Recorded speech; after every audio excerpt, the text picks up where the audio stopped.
Hi, I'm Chris Bouch. I'm a Senior Research Fellow at the University of Birmingham, working on the ESPRC-funded Liveable Cities project.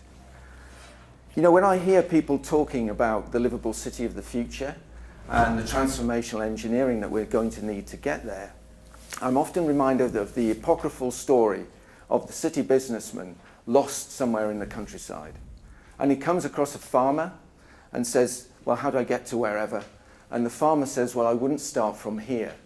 And so it is with cities. We spend a lot of time thinking about where we want to go, but we also need to think about where we are now.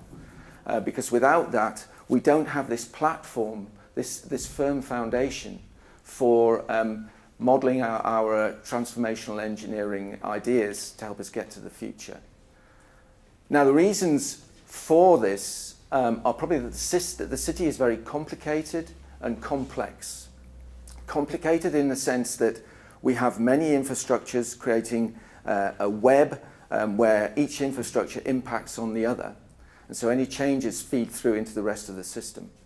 And complex because we have a human population interacting with the infrastructure and also changing it, this interaction leading through to change into the future for the infrastructure. So we're looking at some research to try and overcome this problem, to try and give us this stable platform from which we can think about our transformational engineering of the future. And I'm doing some work to develop a methodology for creating the objective and repeatable and integrated models that will provide this basis for taking things forward.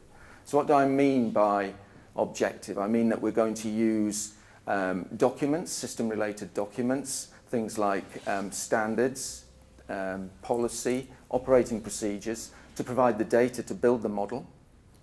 And by repeatable, I mean that if separate teams are working using the same methodology, then they will come up with the same model. So we have some faith in the model that's actually produced. Now, there are a couple of things that are sort of novel about this research. The first is that the whole idea of taking what is called a middle-out approach, thinking about what's there to start with and then building from that, is actually quite new. What tends to happen is that people adopt a top-down approach, which forgets about everything that's already there and then causes all sorts of problems later on. The other thing that's novel about it is its application to infrastructure.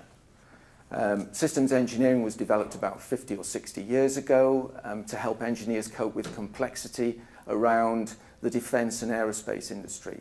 So application to something like infrastructure, something like waste management, is actually quite new. And before I give you the wrong impression on this, systems engineering is not just about what I might call hard engineering. It's not just about bridges and power systems and such like. It's about considering the system as a whole.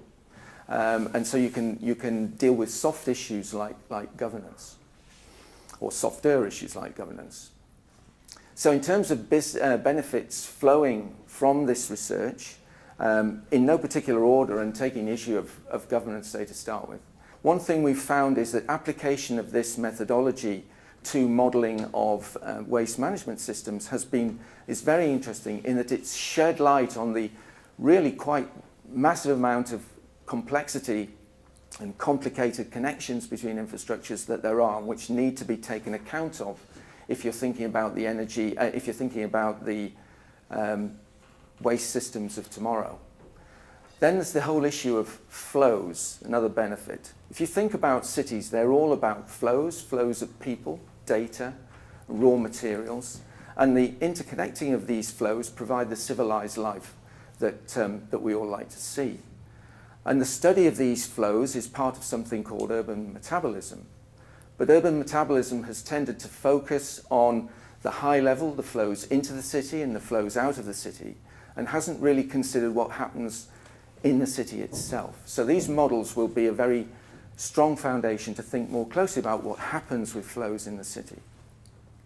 And then there's the whole issue of the integrated models and the way in which they provide a virtual testbed for any engineering changes that we want to make in the future. So this virtual testbed will allow us to test our ideas before we actually commit serious funding. And so we've created these models using a software tool called Core, which is produced by Vitec Corporation in the States. And this tool allows us to gather all of the data about the system and link it together to provide this integrated model. And a beauty of the system, a beauty of the model rather, is that we can also simulate this, so we can run it to see, how our system is working.